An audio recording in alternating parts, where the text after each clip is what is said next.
I'd like to go ahead and call together for the City of Sonoma a special meeting of the City Council, Monday, May 16th, 2016, which is a joint session, study session with the Planning Commission from 5 until 7 p.m. We are at the Emergency Operations Center at 175 First Street West in Sonoma. And with that, I'd like to go ahead and make sure that everyone has their cell phones turned off and pagers while we're in this session, and go ahead and call this meeting to order. So with that, roll call. Councilmember Hundley? Here. Councilmember Cook? Here. Councilmember Agramati? Here. Councilmember Edwards? Yes. Mayor Gallion? Present. Commissioner Coleman? Present. Commissioner Cribb? Here. Commissioner McDonald? Here. Commissioner Roberson? Commissioner Sack? Here. Commissioner Wellender? Here. Commissioner Willers? Here. Chair Felder? Here. Okay, so just a little bit of housekeeping before we start. We are being televised tonight. I just want to make sure that you are projecting yourselves towards the microphones at the center tables there when you go ahead and respond to any questions or ask any questions. And then for the public, we will be wrapping up the section between the City Council and the Planning Commission at approximately 6:20. So we're looking for public comment at 6:30. We're looking to recess at 6:45, just so we can keep within those timelines. And with that, I would like to go ahead and, with this joint meeting, turn it over to David Goodison, our planning director. Thank you, Mayor Gallion, members of the City Council, members of the Planning Commission. Of course, the Council has invited the Planning Commission to participate in a joint study session to discuss issues and options for addressing Sonoma's affordable housing needs. The staff understands that this discussion is intended to be pretty open-ended, meaning that while the city's regional housing needs allocation, which is in essence the formal quantification of the city's housing needs, is going to be discussed, we also anticipate that there's going to be a broader discussion of wider community housing needs, such as workforce housing and middle-income housing. Because the purview of the Planning Commission pertains to land use, the joint meeting will focus on issues and ideas that are relevant to land use and zoning. But of course, the City Council may choose to have subsequent discussions of potential housing programs and funding concepts that are not directly related to land use regulations and incentives. So moving on into the meat of things, beginning with defining housing needs. Once again, the starting point for discussing Sonoma's housing needs is the Regional Housing Needs Assessment, or RHNA. That's also known as the Fair Share Allocation. State law requires that regional councils of governments, including our own Association of Bay Area Governments, periodically update existing and projected housing needs within the region at various household income levels and determine the portion allocated to each jurisdiction within the region. When these updates occur, the law further requires that each affected jurisdiction update its housing element to address the revised housing needs assessment. Based on the most recent housing needs assessment, which was issued in 2013, the allocation for the development of housing that's addressed in Sonoma's housing element update adopted in 2015 is as follows, and this is for a planning period that begins in 2015 and ends in 2023. So there's a total of 137 units, of which 24 would be the objective at the very low income level, 23 the objective for the low income level. At the moderate income level, the objective is 27, and for above moderate or market rate units, the objective is 63. The city's legal responsibility with regard to the housing element and the fair share allocation is to show that opportunities exist that allow these units to be built. It's not the city's responsibility to fund and build every unit. Nonetheless, it's evident that the housing market will not produce low and very low income units without substantial incentives, including financial assistance. And while staff expects that the study session will focus on affordable housing, it should be noted that almost half of the city's regional housing needs allocation is for market rate units. To further define affordability, we next go to the issue of household income, because that's the most important factor that affects housing opportunity. In order to define housing needs and opportunities in a consistent manner, the state identifies 5 income categories that are modified based on household size. Those classifications being extremely low at 30% of the area median income, very low, 31 to 50% of the median, low, 51 to 80%, moderate, meaning 81 to 120% of the median income, and above moderate, anything above 120% of the area median income.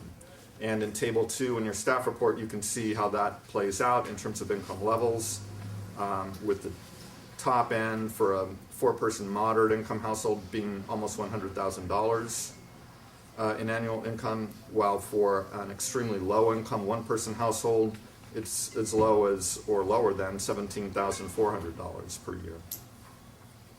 Households with incomes below 30% of the area median, which are defined as extremely low income households, are considered at risk of homelessness. A related concept in terms of affordability is overpayment. Overpayment is defined as spending more than 30% of gross household income on housing. And in looking at information from the 2010 census, it found that 55% of renters and 46% of homeowners in Sonoma overpaid for the housing. The percentage of overpaying households within the city of Sonoma was 12% higher than the countywide average. And as detailed in the housing element, an assessment of 2014 market rents showed that median rents in Sonoma were well above the level affordable for very low and low income households, pricing many of the community's lower income occupations out of the rental market. A similar assessment of sales prices showed that single-family homes generally are beyond the level affordable to moderate income households, with the exception being some of the smaller units sold. However, while more limited in number than single-family homes, condominium sales prices are generally affordable to moderate income households. Now, moving on from those more general concepts to things that are more particular to the city of Sonoma, we come to income distribution. And as shown in the materials in your packet, there is a diversity of household income levels in Sonoma, but in comparison to the county as a whole, there is a somewhat larger proportion of households both at the lower income and the upper income levels.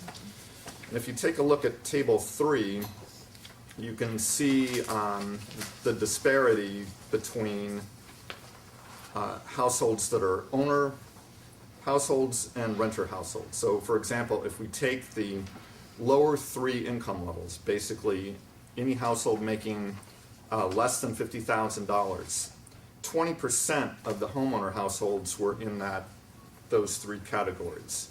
60% of the renter households were among those lower 3 income categories.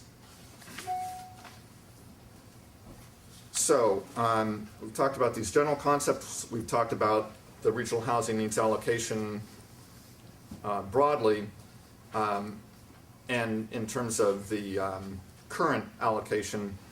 Moving on, we're going to briefly review how we've met those objectives in the past and what the plan is for meeting those objectives in the future, at least based on our existing housing elements. So the previous round of allocations was for a planning period of 2007 through 2013. During that period, Sonoma's regional housing needs allocation totaled 353 units. And as shown in the materials that we provided, a total of 156 units were constructed during that term, of which approximately half were divided between 2 affordable housing developments, Sonoma Valley Oaks, a rental development, and the Wildflower subdivision, which was an ownership development. In addition, 7 inclusionary units were built, all at the moderate income level. Those inclusionary units represent a rather low percentage of units built because few market rate projects were constructed during the review period that exceeded the 5-unit threshold at which inclusionary units are required. That allocation period coincided with a deep recession, and the overall level of housing development was much less than anticipated. Since the city had access to redevelopment funds designated for affordable housing, it remained able to implement housing projects during this period. And as a result, as I've mentioned, more than half of the units constructed during that term were covenanted affordable units. Looking at the current allocation, in comparison to the 2007-2013 numbers, it's substantially reduced at 137 units compared to 353. That said, meeting them at the low and very low income levels may be challenging, as the city's primary local source of funding for affordable housing, which was its redevelopment set aside, has been eliminated. And typically those are the most difficult units to produce. So at the very low and low income levels, the objectives are 24 units and 23 units respectively. And to meet this need, the housing element focuses on the development of a site located at 20269 Broadway with an affordable rental project. This objective is set forth in Implementation Measure 2 of the housing element. The Broadway site was purchased by the Sonoma Community Development Agency in 2007 with the intent of developing it with affordable housing. In 2012, ownership of the site was transferred from the agency to the Sonoma County Community Development Commission, or the CDC, as the result of the termination of redevelopment agencies throughout California. But since that time, the city has been working with CDC staff to assure that the site is used for its intended purpose. That process is on track, as in 2015, the commission issued a request for proposals to identify a nonprofit development partner to assist it in developing affordable housing on this site. This led to the selection of Satellite Affordable Housing Associates as their partner. They have proposed a project of 49 units, including 19 one-bedroom apartments, 15 two-bedroom apartments, and 15 three-bedroom apartments, with an average level of affordability at 45.5% of the area median income, including 16 units reserved for extremely low-income individuals, meaning households at 35% of the area median income. 10 units would be reserved for veterans, of which 5 would be set aside for disabled veterans, and 5 for homeless or at risk of homeless veterans. With regard to moderate income housing, for which the objective is 27 units, the housing element identifies the city's inclusionary requirement as the main program source. Since the current economic environment is much more favorable to market rate housing development than it was during the last RHNA period, this objective appears achievable over the 8-year term of the current period. And of course, the objective is smaller as well. As a starting point, in 2015, 5 moderate income units were constructed. Another 12 have been approved but are not yet built. In the housing element, there's also a discussion of special needs group. We didn't try to completely replicate that in this report, but we can talk about seniors and the homeless. So to begin with seniors, they represent one of Sonoma's larger special needs group with respect to housing. As discussed in the housing element, senior citizens, or those 65 years old and older, represent 25% of the community, significantly greater than the population countywide. Seniors often have special housing needs due to limited income, higher healthcare costs, and physical limitations. About 63% of senior households were lower income, as identified in the 2010 census, and over 2/3 of the city senior households lived alone, and that encompasses about 1,244 seniors. 2/3 of Sonoma senior households were homeowner households, but this includes mobile homes. 1/3 of those households expended more than 35% of their income on housing. Another third were renters, and nearly 3/4 of those renters were overpaying for housing. The city has actively assisted the development and preservation of affordable housing for seniors, and by actively assisted, I mean the city has spent money on these projects, including the Village Green, Sonoma Creek Apartments, the Cabernet Apartments, and the Mason Ave Apartments 1 and 2. Mobile homes are an important housing resource for seniors, and since 1993, the city has implemented a mobile home park rent control ordinance as a means of preserving the affordability of its mobile home parks. And for those residents not on long-term leases, the ordinance ensures stable rents.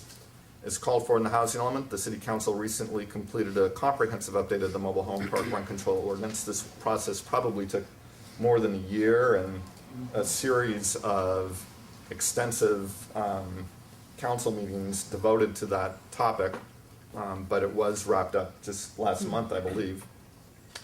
The housing element also includes a related implementation measure calling for consideration to be given to a senior-only zoning overlay that could be applied to mobile home parks within city limits. By way of background, each of the city's mobile home parks was originally developed as senior-only.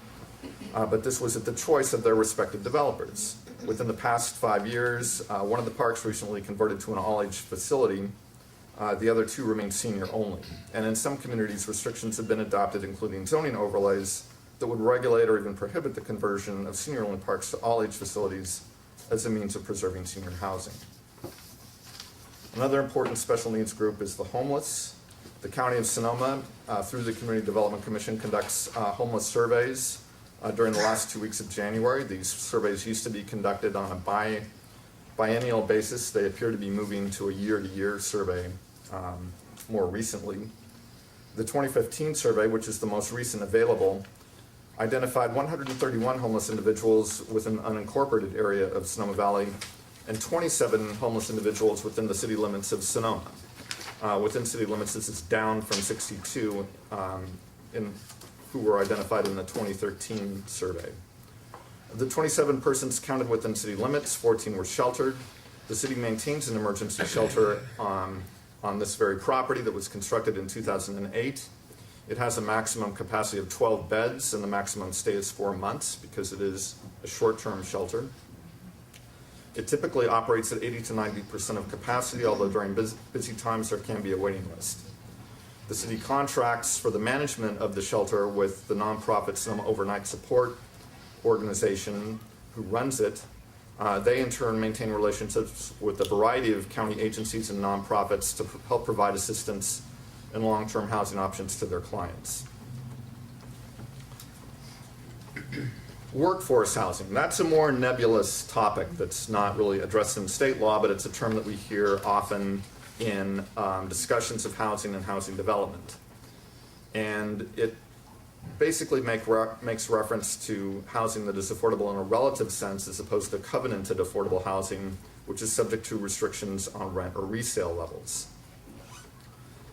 In essence, the idea is that it's housing that's both affordable to workers, that is located near jobs, near their jobs. In terms of the income definitions that we talked about previously, the income range that's commonly associated with workforce housing is from 60 to 120% of area median income. But this range highlights a problem with the term in that, as shown in the materials that we presented, there are a number of occupations commonly found in Sonoma that result in household income substantially less than that range. Those lower wage jobs are certainly part of the workforce: wait staff, hotel workers, security guards, EMTs, bus drivers, construction workers. Those groups are certainly part of the workforce, but they're not necessarily encompassed in what the term workforce housing commonly refers to, at least with respect to income levels. And again, when we look at income levels in Sonoma, approximately 30% of the jobs, and this is based on a 2011 survey, approximately 30% of the jobs within city limits were in lower paying sectors such as retail, hospitality, construction, and service industries with wages that represent a challenge to finding affordable housing within the city. The distinction that staff would emphasize about the concept of workforce housing is, again, it refers to units that are not restricted by affordable housing covenants. That said, this doesn't mean that such units lack value in terms of meeting community housing needs. For example, in a 11-unit apartment project that was approved by the Planning Commission about 2 years ago, 2 of the units were subject to the city's inclusionary requirement, and these units will therefore be subject to restrictions on rents and household income. The other 9 units would be market rate. But these market rate units, once built, will also contribute to the city's stock of rental housing, and in a relative sense, they will be more affordable than many other types of units. Similarly, with respect to a 7-unit condominium or townhouse development on 5th Street West that includes 1 inclusionary unit, the remaining units, as relatively small homes, will contribute to the diversity of the housing stock, and they will be more affordable, again, in a relative manner, than many other housing types within the community. All of that said, it's staff's view that the term workforce housing has limited value in terms of developing and implementing land use regulations because it is not well defined, and the units to which the term refers to are ultimately not restricted in price or rent.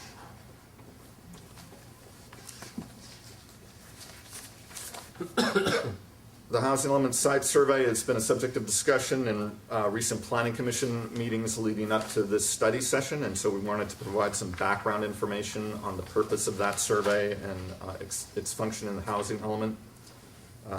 Basically, state law requires a detailed land inventory and analysis providing an inventory listing properties that demonstrate the capacity of sites to accommodate the regional fair share allocation. That's the purpose of the housing sites inventory or the housing opportunity inventory in the housing element.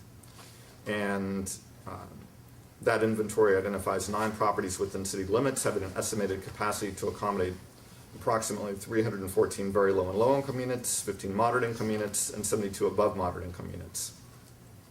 That's a bit misleading in that, of course, if a property is suitable for development with very low and low income units, presumably it's going to be suitable for moderate income units as well. But in any event, another 10 sites identified in the inventory, are located outside of city limits but within the sphere of influence, mainly in the Four Corners area. And so we show in the materials provided how that inventory relates to the city's regional housing needs allocation. And the inventory, in essence, demonstrates a great deal of excess capacity compared to the city's regional housing needs objectives. Having extra capacity is necessary because the city can't necessarily dictate that any particular site within the inventory will be developed at a particular level of affordability. And because we can't guarantee that this site or that site will necessarily be developed with very low income housing, for example, so it's necessary for the city to demonstrate excess capacity. And that takes us to additional concepts for promoting affordable housing, which is kind of where this study session is going in terms of the Council and Planning Commission discussion. That's the ultimate purpose, to discuss concepts for promoting the development of affordable housing, and that would include housing that may not be income restricted by covenant, but that's likely to be relatively affordable due to smaller size or based on the type of unit. And we identify 10 concepts as a starting point for discussion. These include things that are already in your housing element, including developing zoning regulations related to cottage housing and second units. The mobile home park senior overlay zone, which we've already mentioned. A very important project in the housing element is to update the inclusionary requirements and to develop housing impact fees. The council recently selected a consultant to help us on that topic.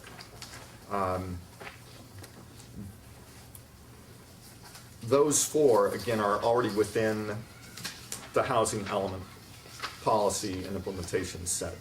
The next several that we've identified: minimum density requirement, overlay zone requirements and incentives, redesignating additional sites as housing opportunity, maximum unit sizes and limitation on unit types, increased inclusionary requirement for mixed-use development, and reevaluating the Four Corners area. Those are not within the housing element currently, and so therefore would require basically additional direction from the city council, as well as work by both staff and the planning commission to implement whatever changes to the general plan and development code might be necessary to implement those concepts, in addition to just the research and discussion required to flesh them out and come up with a proposal that everyone agrees makes sense.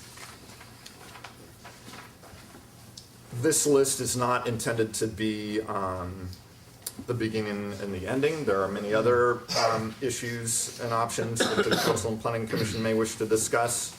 As I mentioned before, things that we haven't talked about are homeless programs, revenue sources, because those don't necessarily relate to areas within the Planning Commission's purview. And we haven't really talked about housing costs in this staff report. The cost of housing in Sonoma is high for multiple reasons. These include quality of life. It's a desirable place to live. These include limits on development. Sonoma has an urban growth boundary. It has a growth control ordinance that limits the amount of housing that can be built. And like any city, Sonoma has fees and costs that are associated with housing. These might range from $27,000 per unit for an attached apartment to more than $40,000 per unit for a single-family home. So those are factors too, and we need to be mindful of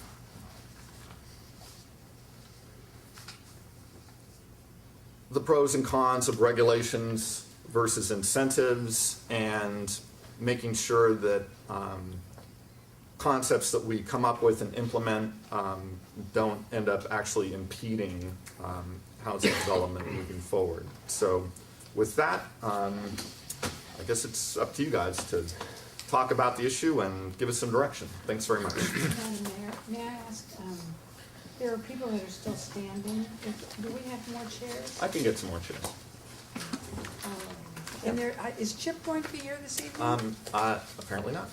Okay, well, there's a chair here that maybe could be pulled out. Sure. Thank you so much. Not at all. Thank you, Madeline. And at this point, I think it's kind of a discussion that's going to happen between the planning commission and the council with questions and answers. And I'm kind of up for what do you feel like you want to be doing here? We have attachments on a lot of our different reports. We can go and have questions on each one of those, or we can just actually just have a discussion. So, council, what are your feelings? Yes, Councilmember Hundley. I think conceptually there's different areas that we could talk about. One would be the affordable housing part, one during the workforce housing discussion, which is something I really want to talk about. I think if we pick a need that we think needs to be filled, and we can brainstorm about ideas that we might want to use to fill that void. For All right. example, So what do we want to kick off first? We want to talk about affordable housing? I would like to start with workforce housing. All right. Particularly, something that's on my mind is rental housing. Specifically, I think I saw a number recently, the county did a survey and our vacancy rate is less than 1%, which I totally believe because I am renting out a room in my house, and it's an overwhelming response. And if you look at the fact that our economy depends on a certain kind of worker, which are hospitality workers, and many of the people that work here can't live here and they would like to. If you look at the commute times, 60% is over 15 minutes, and 40% is over 30 minutes to get here. So I think that this category of housing is something that we're lacking, and whatever it is with our development code, it's not something that people feel an incentive to build because it's not what people are building. So I would like to start with ideas about perhaps a more collaborative approach to get people to build something like that if they want. There's the other side where you can try to restrict people into building something, but I think there could be opportunities for more encouraging and then perhaps bringing in different opinions like developers to figure out ways to encourage this, and also get into planning and figuring out where you want it to go. And if there's places like Four Corners where we might want to focus on an area and actually try to bring something to life. I'd like to Councilmember Edwards. So one of the things that I'd like to discuss as well is the transportation opportunities when you see what's going on in Calistoga and other places that are like Sonoma, about encouraging transportation opportunities. I look at there's a lot of action going on up in Cloverdale right now, and we have this great rail line that could be going there, but we're not, as a community, we're not doing anything about it yet. But I think we need to look at that, and not to argue with the points of 15 and 30 minutes. That's not too bad. I used to commute to Hayward from here, so it's, but it's an opportunity to, not everybody in probably the history of Sonoma has been able to live here and work here. I don't think that's a possibility considering the amount of service workers that we have, and the way the town is laid out. But I'd like to have everybody consider transportation in the conversation, if that's possible. Gary, we're all trying to turn up our hearing aids. Sorry. Yeah, could you guys speak up? Okay, anyone else wishing to throw out a volley here? All right, well, we've got a good place to start, so perhaps Can I just Chair jump Felder, in? let's go ahead and go from there. I think that I'd like to reiterate that we really want to focus on things that relate to land use and zoning in terms of the planning commission, so that what we're looking for, I think, are policy directions or things that the city council really wants to encourage us to do in terms of how we approach the parcels that we have within city limits. We have certain sites that are identified as housing opportunity, but that's not a mandated type of thing. We have the possibility of going to things like overlay zones to go into something that relates to affordable housing if we want to produce that type of thing. But we need to have some direction from the council as to what's the most important issue or issues, and how can we do something in terms of land use to fulfill those policies. Okay. Other people want to join in from here? I'll just, I think, yeah, to follow up on that, and I think for me, in terms of like getting direction from council to do those things, is how far do we want to go in terms of, you know, as David mentioned in his report, people just aren't naturally going to go to develop, whether it's workforce housing or low income or very low income housing, and as a matter of something like an overlay, you know, how far does council want to go in terms of economic incentive? Because, you know, there needs to be, whether it's in increased density or fee waivers, or there has to be some, you know, motivation for developers to want to do that type of housing. So is there a desire to say, you know, because I think it's really going to take that carrot of some economic incentive. Developers are looking at a cap rate. They need a return on their investment.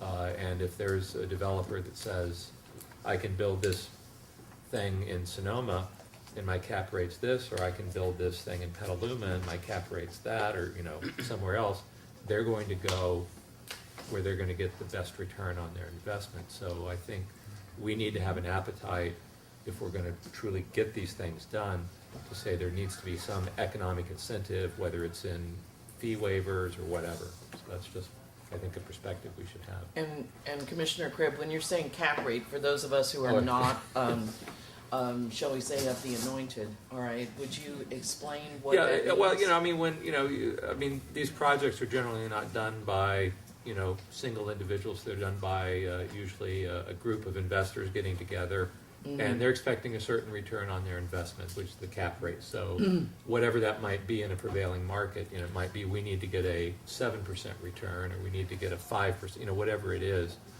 That so I think when you look at, you know, because we're looking at these larger developments, you know, in terms of that's where our purview is, and, you know, in terms of setting land use or putting an overlay or something. It's not an individual house, but there has to be an incentive for the investors that are going to invest in that kind of project, like what's going on down on Broadway. They, you know, even though it's being done for a specific market, they are still expecting to make money on it. And so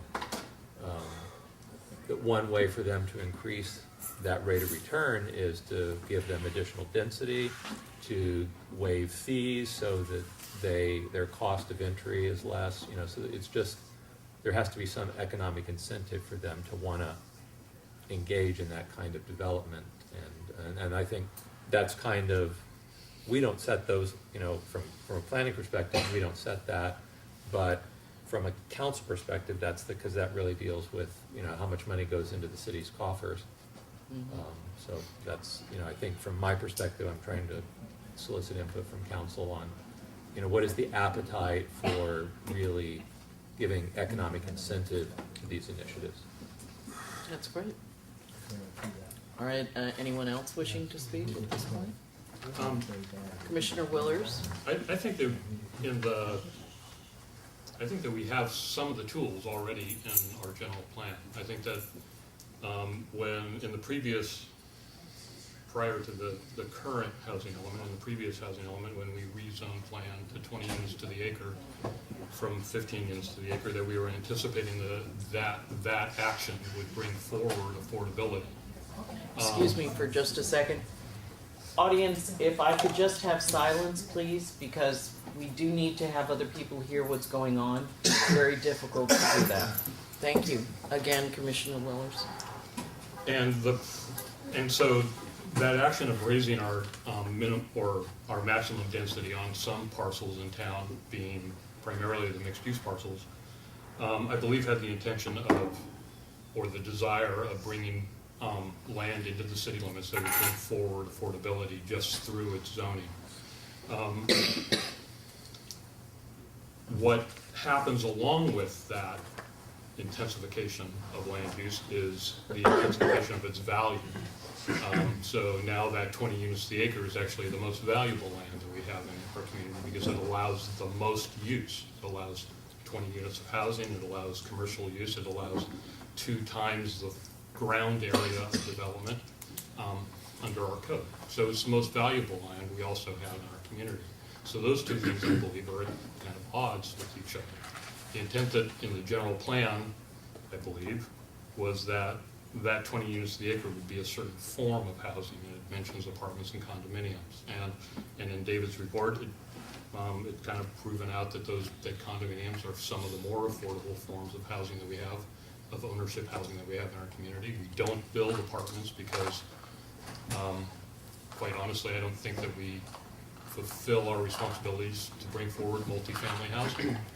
So I think the thing that's lacking currently in our desire to do this, and it's been a long-term process, is the structure that essentially, rather than that brings forward the developer of those kinds of projects. In other words, the limitation of the use of the land, so that it doesn't have it's not the most valuable land in our community, but it is structured in such a way that there are developers that develop apartment units. There are developers that develop condominium units. Some developers won't touch that, and that's fine. They won't touch it. But I think that there's a disconnect currently with that high density zoning, and because quite honestly, 20 units to the acre producing 2,400 square foot houses is much more profitable than 20 units to the acre producing 1,200 square foot houses. It's a much more profitable thing in our community because of the value of housing. And so I think from a policy standpoint, for me as a commissioner, it would be interesting to know what the council's policy is for that zoning district, for those zoning districts. I believe that they were intended to bring forward the kind of housing that Councilwoman Huntley spoke of. And having been involved in that process from that very beginning, I know that was the discussion. That's why some of the language is in the document that's in the document. And so right now I find kind of a disconnect. I see it being pointed to as housing opportunity sites in our housing element, and at the same time I see that its value is bringing forward certain forms of development that actually the Planning Commission is having difficulty with in terms of analyzing and finding a way to approve, because part of developing larger format housing means that you're using up land in available area, and so we're always being asked for parking exceptions or exceptions to setbacks or those kinds of things because the land's being used up by larger format development. So that's where I feel that the disconnect is right now. I believe that we have a zoning mechanism. We have, in our residential zoning, we have overlays that can be applied to housing opportunity sites. And I believe that we have the tools to do that, and we don't have the policy direction at this point to implement that. Thank you very much. Yes. I have a bag full, so I'll try to project.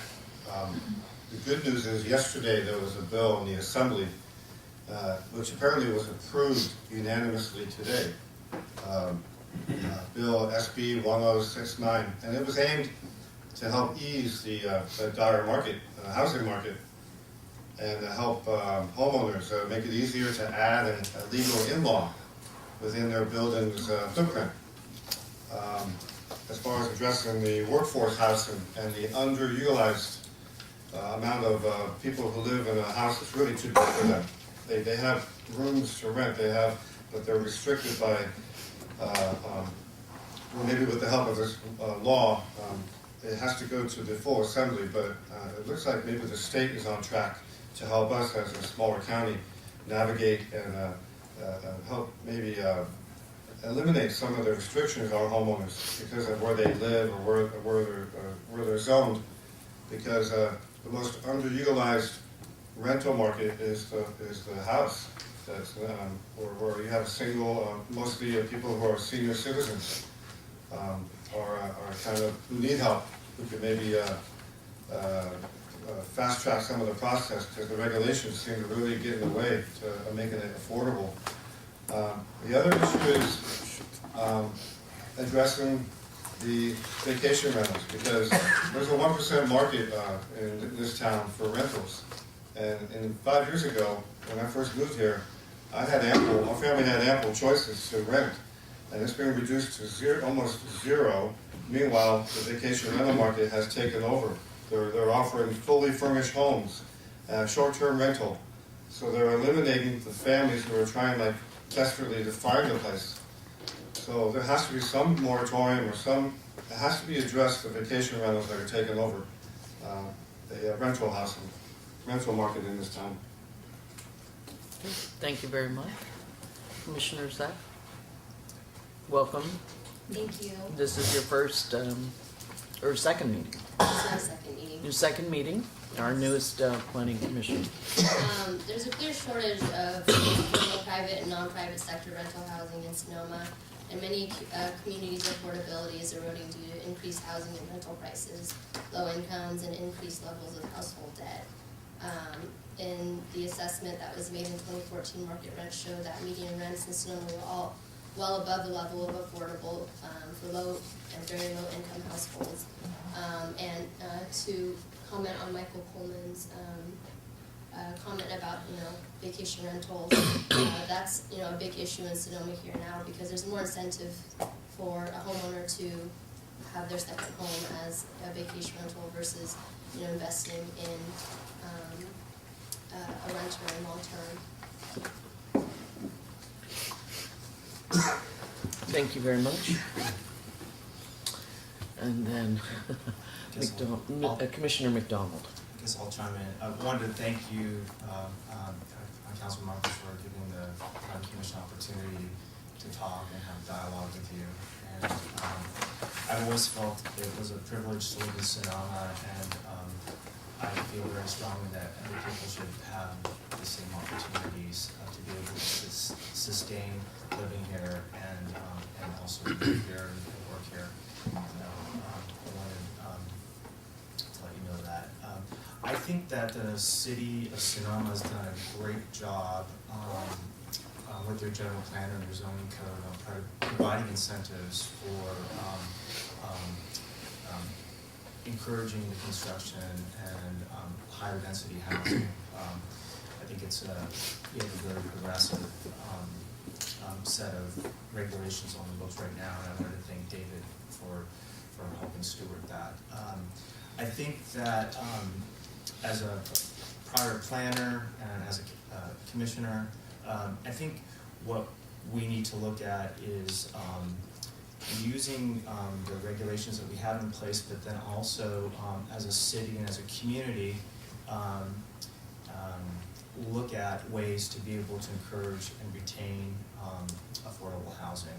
And I think it's a fine balance with the regulations that we have in place, encouraging developers to come in and create market rate housing and housing development, and not overtax or create burdensome regulations that will discourage it, and also provide with clear direction for them at the commission meeting. So there's a kind of a feeling that they know what they're in for, and then also a clear process and a quick process for them to be able to make economic decisions on purchasing land and developing it. So I think some of the commissioners were talking about clear policy, and I think in the past few months we've had developers come in feeling very frustrated because we have not provided clear direction, and I think that's paramount.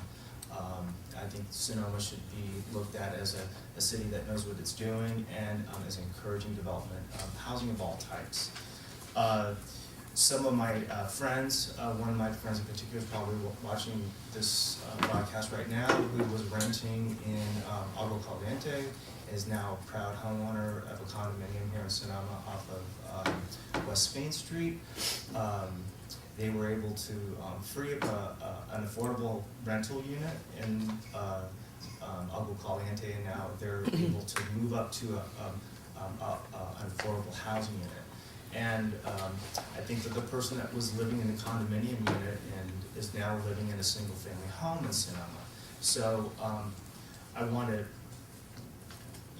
let my understanding is, or my feeling is that we need to be able to encourage all types of housing units. And if a developer comes in and provides the minimum units of affordable and moderate rate housing, that it's freeing up other units to allow people to move up within the community. And it's not a bad thing to have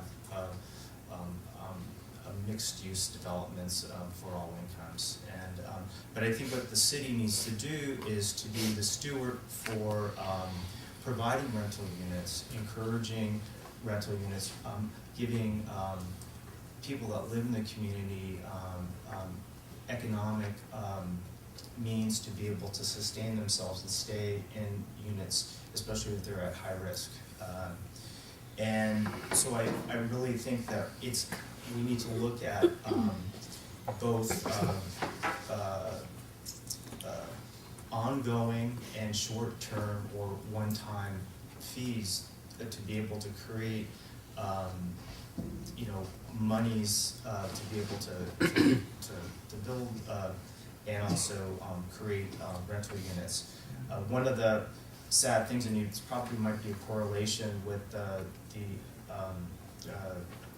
redevelopment districts being basically taken out of the state of California, so there's, can be a correlation that now we have a more of a housing crisis and problem because we don't have RDAs, we don't have cities and counties looking at creating special districts to be able to build affordable housing within them, and that's a shame. So I think that counties and cities now are responsible for kind of doing what the state was allowing us to do through RDAs. So, and I think that the council and should be looking at fees. I know that one thing that we have on the table right now is housing impact fees.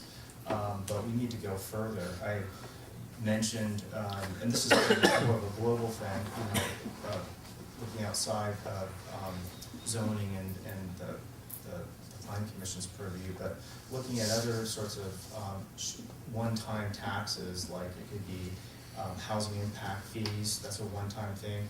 Possibly, I had mentioned at one of our meetings the property transfer tax. I think the city has a 12% transfer tax, but some cities within our county have up to 16.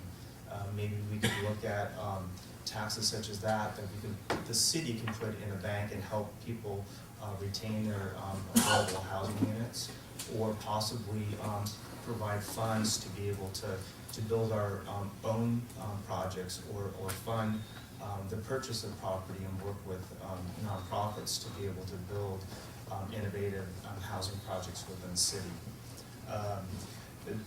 Some people may not like the idea, but possibly ongoing fees could be possibly increasing the partial tax for affordable housing, or looking at possibly changing the hotel sales tax, the TOT tax. Right now, I think it's 10%. We have 2% for the Visitors Bureau, but maybe we can look at taxes to increase. There's other cities that have 14. I think the city and county of San Francisco hotel sales tax is 16%. So these are just ideas, but there's clearly a way to be able to, for the city to work along with developers and then also working independently to provide relief to this housing issue. So anyway, those were just some ideas that I thought of. One of the things that I also thought would be really important would be to look at a collaborative a committee that could be a combination of people from the public, housing advocates, developers, commissioners, and also council members to look at what other communities are doing, to look at our existing regulations and see if we can come up with some innovative ways to be able to soften the blow of this housing crisis in the state of California. Thank you very much. I'm going to call on Councilmember Cook because he has not spoken already. Yeah, well, thank you for the Planning Commission having this joint session. I think it's good. I know we had one about 2 years ago, and I'd like to try to have it in the books that we have one at least every year. I think it's really important. I know we're here to talk about affordable housing as one of the main reasons. I think everybody's probably sitting in the audience. The council right now, with what we've done with the mobile homes, the vacation rentals, that our job's still not done on that. I do believe that vacation rentals takes away a lot of affordable housing. When we start looking at land use, the issue with Sonoma is we are small. But the good news is we have the springs, we have all the unincorporated area around there. So I'm open to any ideas that the commissioners have as far as how we can help affordable housing. Because I've been on the council for almost 4 years. It's probably the #1 crisis that we have in Sonoma. We all know about it, and we live our daily lives with it. And it's a state problem, it's a county problem, and I have a lot of constituents that ask me, what are you going to do? And when the state and the county can't figure it out, it's really hard for the city of Sonoma. But what I would like to see is the commissioners kind of look at solar, at gray water, different things in our planning codes. Talk to us about things that we can help the people that live here bring their prices down. Because when you talk about affordable housing, you're not just talking about the price of rent, you're talking about the price of everything else here in Sonoma. So I would like to try to start there. I know we went to a mayor and council meeting last Thursday, and we had 2 speakers talking about affordable housing. And there's a lot of great ideas out there on land use and different things that they're trying to do. So the information is coming to us, and I wish I had the answer, because I would probably run for governor if I had the answer to that one. But I think that one thing I did want to get out of this meeting also is to kind of look how we can get more solar in Sonoma, and how we can look at the gray water, and then look at the permits, the permit fees that we have here, and try to figure out how we can keep the demographic in this area. And I do want to mention one thing that Gary Edwards, Councilmember Edwards, said that is true. One thing that we don't have in Sonoma is transportation.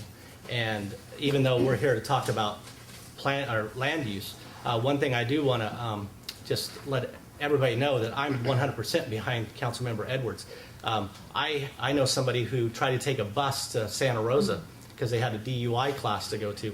They left the plaza at 8 o'clock, got back at 4 o'clock, had a 4-hour meeting. It was amazing to me that our transportation is that bad here in Sonoma. And I think that anything that we can help with affordable housing, and like I said, it's a statewide issue and a county issue. It was a good idea that Councilmember Edwards said, is we do need to see how we can have people come in and out of Sonoma cheaper, because that's part of the whole big picture in affordable housing. So I just want us to be thinking in the big box, not the little box. Okay. Mayor Pro Tem Hagramonte, do you wish to say? Sure, I've been reading this for days, and the thing, I'm really interested in what people have said, and actually, we've met a lot of our goals. I think I had that right perfect today, and now I've lost my notes on that. But we really have met a lot of the goals. However, that doesn't meet the demand that we have now. So that's one issue that obviously we're here about. But the other thing, we were talking about inclusionary set-asides. And inclusionary, of course, means the percentage that you set aside for a development. But I'm not clear, because I think you can actually take those affordable units and possibly put them into another project, leaving development for housing for 2,400 square feet for those more than moderate, more expensive, and I don't know if that's true. In some communities, it is possible to develop your inclusionary units off-site or to pay an in lieu fee. In other words, pay a big fee instead of Right. building the units. In Sonoma, the requirement is to build them on-site, and there is no in lieu fee option. In the communities that do allow them to be built off-site, typically it's required that they be developed at a higher percentage or at a greater level of affordability. So if you're going to go off-site, you need to either provide more affordable units or provide them at a improved level of affordability. But right now, that's not an option in Sonoma. Because with redevelopment funds, obviously, the set-asides were very important, and those numbers could go anywhere from, I think it was supposed to have been, 20, but I've seen some cities go even higher than that. And that's something that really interests me, to look at different ways of funding these things, because it even says in here about workforce housing. That's hard. It's like a moving target, because workforce housing can be for anybody, and the salary could be anything. It doesn't necessarily, it ranges from $10.73 to an hour to $24.90. So I don't know how you do this. I don't know exactly how you put that together in a development, although I think we've had I've had some interest from different hotels of possibly, looking at providing some funds, consortium of possibly hotels or other businesses that might be willing to put some funds into something like this, that we could identify a way to add some funding. And there are other ways. I think you were discussing the TOT and something like that. And so, those are just a few things. And transportation, of course, is an issue. I was looking at the page here, the commute pattern, and that was unbelievable to me. And I'm so glad I'm retired, because these aren't my problems anymore. And I hate going on 37. I'm sure anyone who commutes down there, it's a nightmare. So those are, and the rental, the vacation rentals are also a big issue. And I believe that there was a meeting with respect to Diamond A, which is not the city of Sonoma, but I think it was scheduled possibly with the board this week. So those are some of the things on the books. The other thing I think I just wanted to express as well was that we have met some of our goals. I think we should be very proud of that. We're a very small city, and I believe we're doing the best that we can. And I would just like to add one other thing to this. A lot of these things are long-term goals, and they involve the Planning Commission. One thing that I've discovered probably in the last month was the organization which is Legal Aid. That's an immediate response to issues. Many tenants are afraid to report bad landlords, just deficiencies in the places that they live, because they're afraid of the blowback with them. But it's really successful. It's something that's very successful, and it's very immediate. Perhaps it's just delaying the eviction, but at least it makes the eviction legal, and it provides for people who are living especially under those horrible conditions, with no heat, no water, leaking roofs, and people are just afraid to bring these things up. And there is a vehicle, so I guess I support that with respect to legal aid. Those are immediate things that we can actually do, and that's something I'm interested in. With the other, we're trying as hard as we can, dancing as fast as we can, and I think this is interesting. I've heard some good things from the commissioners. Excuse me, David, can you just give a brief overview of the inclusionary housing that we're looking at right now, or the consultant is looking at, please? Yeah, great. Just to loop back to that, first, the current inclusionary housing requirement applies to developments of 5 or more units, and it's a 20% requirement. Developers have the option of providing the units as rentals or as ownership units. We don't dictate that outcome. We leave it up to the developer. Typically, the units are provided at the moderate income level, which is, among the affordable category, the highest income level. The 20% requirement is fairly aggressive among local jurisdictions, but there may be some that go further than that.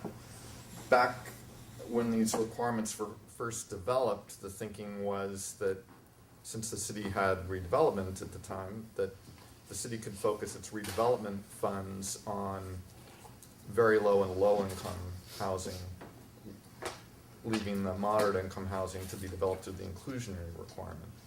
That concept is obviously now in question since we no longer have redevelopment.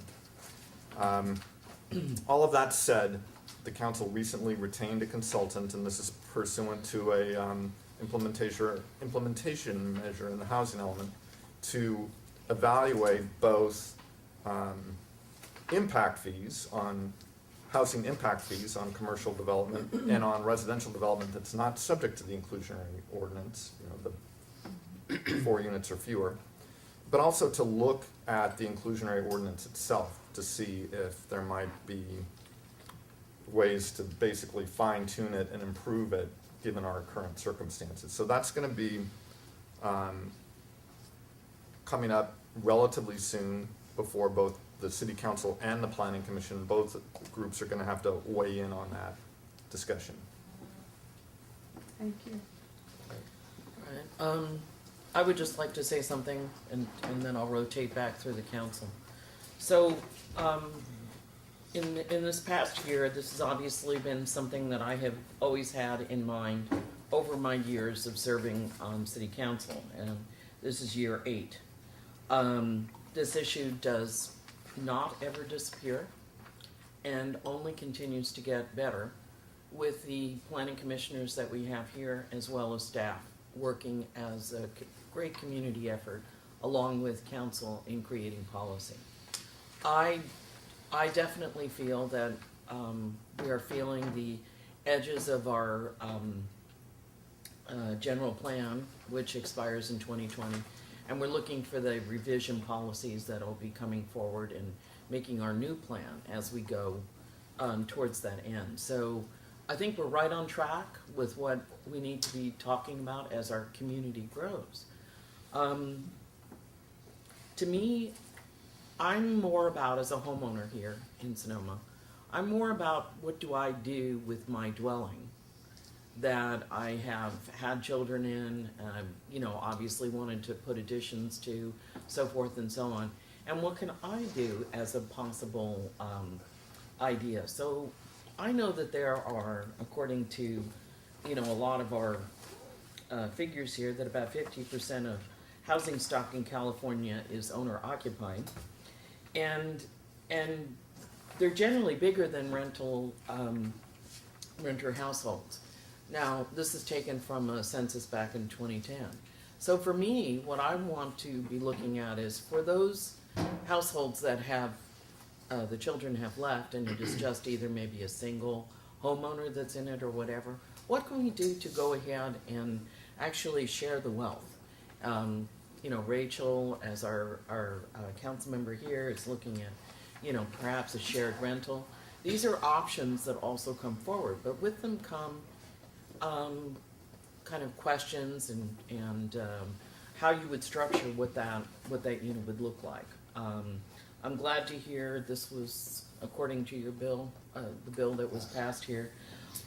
This is at two sustainability conference and one that I attended in Yosemite for a local government commission. They talk about these junior accessory dwelling units, and I do feel that this is an affordable method in which people could actually repurpose their homes.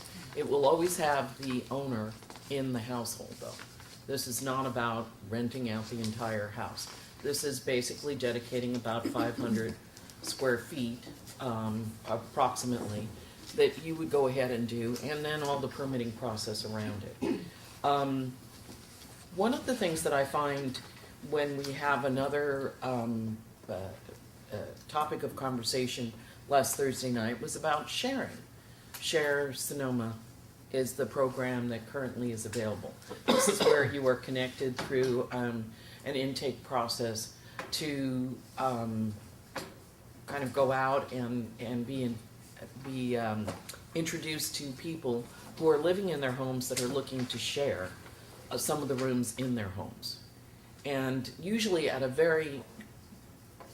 lower rate than market rate, so that you could go ahead and you could do this. So this is another opportunity where industry is actually taking over in the advent of policy not actually being created. So these are some options that I see that are very much for the homeowner that I'm looking to identify as well. So while we talk about new development and the future of new development, we also have to be talking about the restoration of what we currently have and how that's going to move forward in the future. So I'm very interested in some opportunities that might be presented to discuss that particular option. You're right on with maximum density. You're looking at policy about housing, vacation rentals, the comments that have come forward, even comments about finding funding for all of this. Yes, this is all very sentient and definitely on task for this particular session.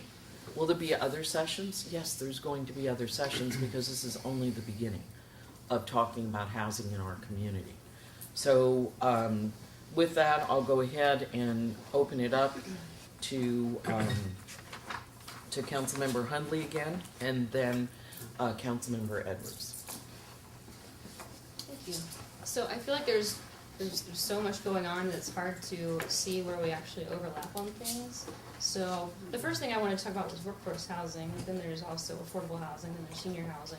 So if there's interest with the rest of the council to focus on something like perhaps holes in the general plan, which maybe it seems like the spirit is to encourage a certain kind of development, but in practicality it's not really shaping out that way, then I think that there are solutions there to make it more clear so that when a developer comes in, they know what they're getting into, and then you guys aren't stuck, trying to figure out which way to go. So I think that as far as development code, and if there is indeed a desire to build more rental housing and smaller housing, which I think that there is a huge need. I am not delusional that everybody that wants to live in Sonoma is going to get a place in Sonoma, but I think that there is this picture of what a truly balanced city looks like, and I think that includes a portion of the people who work here, and on top of that, I have friends that grew up here that want to come back and build a business. They can't find anywhere to live. We have recruited excellent young executive directors for our nonprofits. They're living in Santa Rosa because they can't live here. So these are people that we need to live here, and the thing that they're looking for is rental housing, which is exacerbated by the fact that the housing market is, it's almost impossible to get into. So, focusing on ways that we can perhaps encourage or guide developers into developing certain kind of housing, like where would it be? I think there's a lot of planning behind that. I don't know a lot about overlays, but it seems like that's worth exploring. And then these other things on the list, like minimum density or maximum unit size. I think these are all valid things that could be considered to make it more clear for a plan if we wanted to actually have something be built, because I think that right now, just sitting here and hoping that someone's gonna show up and suddenly want to develop apartments, like that day may never come. And I think that we could be a little more proactive. And if you wanted to get creative and look at a particular area, like Four Corners, then I think you have to start planning now, because it's gonna take years for it actually to happen. And where we are in Sonoma, even though we have some plans coming up for renewal, I mean, we're already watching the land slowly slip away, and it's only a finite number of properties. So I think that right now is the time to get involved in this. So particularly with workforce housing, I think that it would be helpful if the Planning Commission could, with the idea of how to encourage and also plan this kind of housing, I think that there needs to be clarifications for both the commission and also for developers, and also, I mean, I've talked to developers who think that if the city would work with them, then they would want to build things. So there's something that they want and something that they need. I don't know what it is, but I feel like maybe you could figure it out. Yes, Councilmember Edwards. So it wasn't that many years ago, maybe 30, 35 years ago, where you couldn't give a house away in Sonoma. And when you look at affordable opportunities, flag lots were developed. There's all kinds of creative things that I wasn't necessarily a big fan of. I've only been here for 25 years, but there's a lot of odd-shaped lots and things like that in Sonoma. But one of the things that we're not talking about, and one of the things that I'd like to see the Planning Commission be mindful of, is we have a very short window before the next recession, and it will come. I would bet money on it. But right now we're at historic lows of interest rates, and these developers, because my wife is a banker, I know lots of bankers in Northern California. We're at an opportunity right now where things can get done. If we go back to 6%, when I bought my house 25 years ago, it was 8% interest. And my payment actually is I've reused it to buy other properties and other things, commercial in other areas. And my payment is now less than it was when it was 8%. And it's pretty amazing to me. But I think we have to keep that in mind. Not that we're concerned. We have to be concerned about finances in that area, but that's part of the package that we have to be always conscious of. And every time that we say, well, gee, we want to change your plan or we want to do this, we have to be, mindful that it's not just developers with big pockets of money coming in, as there's banking institutions behind them that are putting pressure the other direction. So when we put pressure back from this direction, which we have to put a certain amount of pressure, we just can't say, all right, well, the solution is, and with all due respect, not raising. I'm not a big fan of raising taxes and more taxes, because it's a vicious circle for me. And I completely agree with Commissioner Coleman on this. The vacation rentals.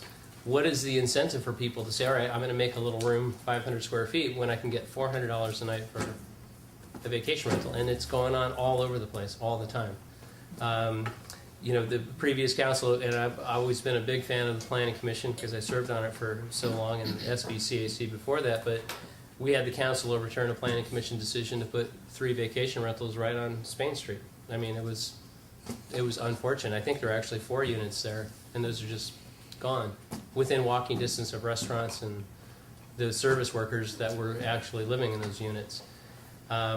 So I feel that there's been decisions that aren't necessarily consistent with what the general plan is, and I think we just need to be mindful of that. Jumping back to raising TOT, if you look at the city of San Francisco with 16% TOT, their homeless situation is worse than it's ever been, and I just don't believe that's the answer. I'm committed to being open to opportunities of smaller units, the blue homes, some of those drop-in units, those types of things. Tiny houses are great, but they're so tiny, I don't think that's practical for most. But I look at some of the apartment buildings we have in town, because I've walked every single neighborhood here.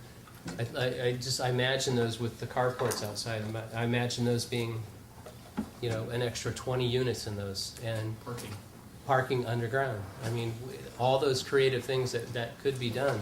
And speaking of underground parking, on First Street West, the 3-story buildings, I mean, those are huge homes. And those sat empty they were selling them for $250,000 or $300,000. They sat empty for 2 or 3 years. And we're just at that point where everybody wants to be here. Everybody wants to be in this town. And I think we have to also be aware of the people that are actually willing to build things here. That keep in mind that the fact that they have the pressure of the money as well, because once interest rates go back up to 5 or 6%, it's all going to be over. We're not going to be building anything, in my assessment. So I'll just leave it at that and listen to other comments. So I have the time at almost 6:20, so I think we should be wrapping up at this point. So if we have any final comments or answers, David, do you have any questions, comments that you'd like to make at this point? We've just been taking notes, all of us here, and of course, in future meetings of the council and planning commission, we'll be getting back to you on what we see as areas of commonality and opportunity with respect to the issues that have been raised. But we're always interested in hearing more. So, Madam Mayor? Yes, So Councilmember can we Cook. set another meeting today? I would like to, because I know 2 years ago when we had the meeting, it was kind of like this. I mean, the commissioners only got to talk once, but now that city staff kind of has a little direction, I wouldn't mind trying to set up, maybe because of the housing crisis, a 6-month, have maybe meet back in September or October, if I have. And if I can add to that, it would be great to have a presentation from somebody like Saha or a developer. Have a developer come in, have a banker come in and talk to us about their struggles, maybe somebody from a different area, about what goes on from their perspective. And I think that'd be beneficial to And we us. had 2 speakers at the mayor and council. Members, yes, That would probably be, one of those speakers would be great. Because they were talking about outside the box housing crisis issues. Okay. Was the CDC too? Right. Okay, Councilmember Hundley? I definitely would love to meet again, but 6 months just seems really far away. Would 3 months be feasible? Well, I mean, 6 months seems far away, but you realize we've got council goal setting and budget and all that. And I think that David and I both have a very long list here of, of items that we've heard, which, we will be coming back to you as we're starting to kind of flesh out some of the backgrounds of some of these issues, such as, potential, what can be done with options for vacation rentals, and maybe I'll use the word curbing them a bit, and some potential economic incentives out there. Some of the things that I have heard and I put on my list is various economic incentives / fee waivers, housing overlays, vacation rental moratoriums, solar gray water, building alternatives, transportation alternatives, shared housing programs. So kind of just letting us look at some of those things. There are some options that the city attorney and myself are looking at so that we can report back to you, the council, on what might be feasible here in Sonoma. So how about if we say no longer than 6 months? I mean, between 3 and 6 months to get back together, because we want to be able to have sufficient time to bring this information back to you. And that would be in a joint meeting. I think that we Correct. would have some check-ins with both the city council and the Correct. planning commission in advance of the joint meeting to make sure that we're on track and to help us focus the discussion of the joint meeting. Exactly, and then we will have the housing impact Right, we'll be report underway. and inclusionary report. So yeah, definitely. I mean, I think this has been not only helpful for all of you, but it has been helpful for staff because it helps us to understand, and give us some foresight as to where you all, are wanting to go as well. So it's kind of direction to us. as Mayor Pro well, Tem? so. Yeah, and I think, thank you so much, Carol, because with respect to the housing impact report, the toggle switches will just go off, and a lot of the questions I think might be answered here. And then we could apply them to whatever. We'll be enlightened and apply them possibly to workforce housing or other things that are identified. So I'm really excited that we proactively did this. Thank you. I'd also like to say that, you know, in situations such as your young professionals that Councilmember Hundley is bringing up, that one of the reasons that their rental housing is so important is because lower wages are actually being made, and they stay in rentals longer. So the options of purchasing, or the windows for purchasing homes, becomes very elongated. And then baby boomers are now living longer, so they're staying in their houses. So we have a lot of age discrepancy with diversity here in Sonoma. So it's not a one size fits all solution. It's going to have to be, you know, kind of managing, as Madeline is fond of saying, the toggle switches, so that we know if this is going on, then the other one needs to be pushed, and spend some time in developing this. I just wanted to thank the Planning Commission again for what a great job you are doing, and coming together certainly as our volunteer force as commissioners, and meeting the objectives of the Planning Commission, which is sometimes testing, but you are all extremely professional in your positions, and I am very thankful. Can I ask one quick question? Sure. Is this online? Can our audience look at this? Yes, as part of the agenda packet. Because this really tells a wonderful story. I mean, they're always wonderful, but at least the facts are there. So this is part of the packet for this study session. Thank you.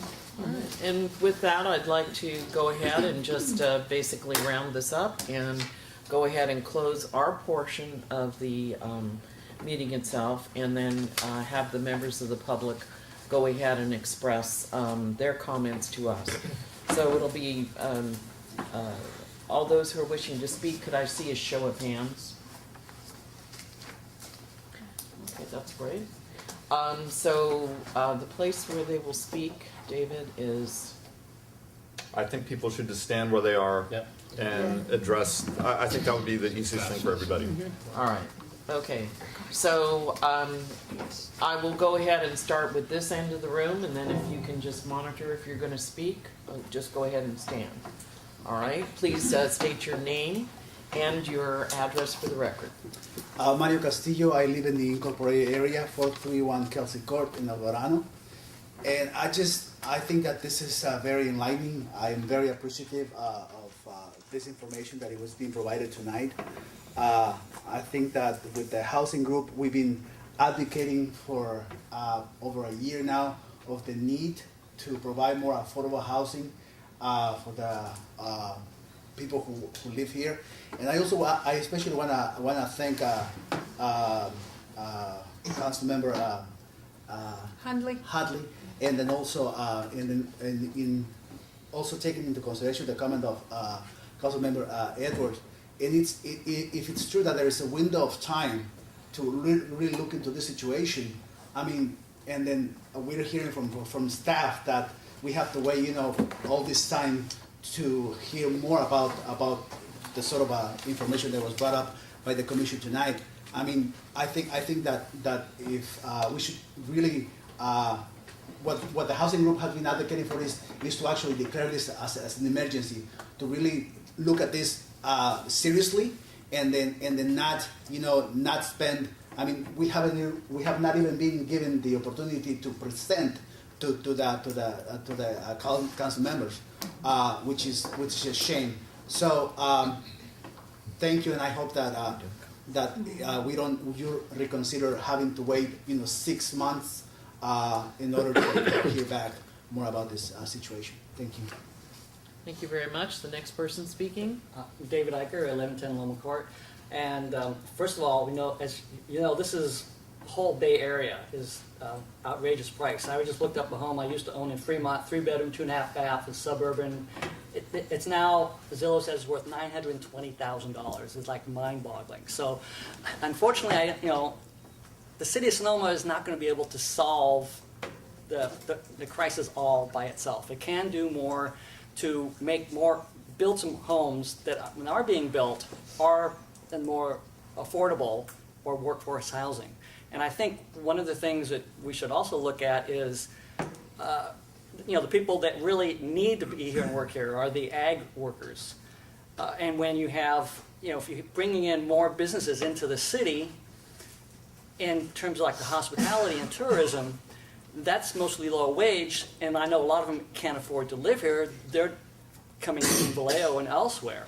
And so if we keep promoting tourism and building more hotels, there's going to be more demand and increase the prices even more. So I think that's something to think about on the demand side as well. And with all the current housing issue, we know right on the books now we have that whenever the developer builds up a new development and mixed use or commercial that is on half acre or more, they're required to have at least 50%, I think it's 50% residential. Now, they can ask for an exception and the planning commission can grant that exception. So I would like, as a city council, to direct the planning commission of, please don't do exceptions except in really rare cases, to really require that those new developments do have that the residential as now required by code. And the other is that you've seen this in San Francisco, where south of Market, it used to be light industrial. And in here, you also see it in Sonoma, where some of the commercial businesses are like auto repair and such, the rental places are moving out to 8th Street East. So that opened up some land that was commercial or mixed use that we should try to move more into residential. Maybe commercial to mixed use or rezone mixed use to residential, so that that we get those areas and that are still available for residents, for housing, rather than trying to put more commercial use in those spots. Thank you very much. Sorry, I didn't know we were going around the room, but so I'll hop back real quick. Are you in the time? Yeah. Thank you very much. Sorry for the I'll keep my interruption. comments short. Your name and address, JJ please. Abedili. I live on Ingram Drive. I just wanted to kind of touch on a couple things. One is something I've said before in front of the Planning Commission, which is collectively as a group, we can't really control demand. Those things are well beyond our control, driven by macroeconomics and all sorts of things. But in particular, the Planning Commission can control supply. And it's all about supply. In this town, there's a lack of supply of new houses. There's a lack of supply of rental housing. There's a lack of supply of housing of all types. And that's what drives prices up. So whether you're looking to rent a single-family home like my family does, or a one-bedroom apartment, or you're looking to buy one, when supply is low, prices are going to be higher. It's just a fact of life. So I'd like to focus on reasonable policies that drive increase in supply. And we know that projects of 5 or more units always create deed-restricted affordable units. So it's the surest path to creating increase of supply on affordable housing, deed-restricted affordable housing, but just overall increasing supply and having a dampening effect on prices, all else being equal. The last thing I wanted to touch on is really about that there's two sides to affordability. It's not just the price of the housing, but it's also the income of the people looking to support that housing. And when it comes to economic development, and in particular mixed-use properties, which seem to be a popular subject, we need to develop the economic opportunities, the business opportunities, the commercial enterprises in this town, so that people can work here and live here. You create better jobs, you create more jobs, you create higher paying jobs, then the housing that they're looking for becomes more affordable. That's all. Thank you. Thank you very much. And we're going to go ahead and just start over on this side now. Bill Jasper, 82nd Street East. I want to point out that the agenda for this meeting said that the joint meeting will focus on issues and ideas that are relevant to land use and zoning.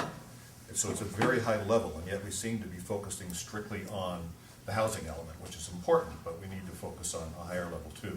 I sent you all a link, the planning commissioners and council in the last 2 or 3 months, a link to what is the current approach to sensible development within cities in terms of infill.